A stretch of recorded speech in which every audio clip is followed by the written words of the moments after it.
Yaqinda bayram bo'lganligi uchun hammangizga 3 kunlik ta'til beriladi. Bonusga mukofot puli ham. Lekin oldin siz IQ testlarini topshirishingiz kerak bo'ladi. Kim imtihondan o'tsa, o'shanga bonus beriladi.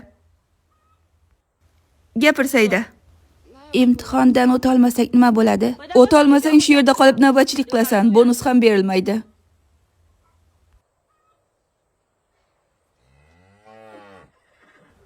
Birinchi savol. Kuch adolatdadir iborasi kimga tegishli? Amir Temurga. Ikkinchi savol. 200 ga 50 ni qo'shsak nechi? 250. Uchinchisi, qishloq xo'jaligida ishlatiladigan tabiiy o'g'it qaysi? Go'ng. Barchasi to'g'ri. Mana seni mukofot puling. Katta rahmat. G'oy Maftun, menga javoblarni ayta olmaysanmi? Isroil opa javoblarni hech kimga aytmaslikni tayinladi.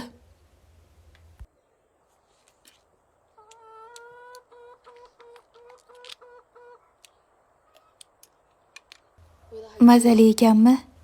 Judayam. Javoblarni ayta olmaysanmi? 3 ta savol berishdi. Javoblari Amir Temur, 250 va Go'ng. Rahmat. Hamma topshirib bo'ldimi? Faqat Saida qolibdi. Faqat Saida qolgan bo'lsa, aslida u juda yaxshi qiz, biroq savodsizroq, lekin hech qachon ishdan qochmaydi. Har qanday og'ir mehnatni bajara oladi.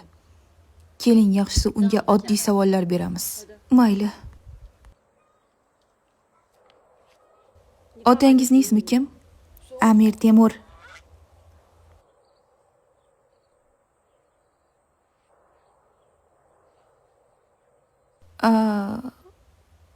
Yoshingiz nechida?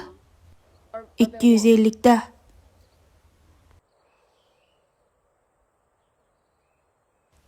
Saida, yoshligingda nima yeb katta bo'lgansan? Go'ng.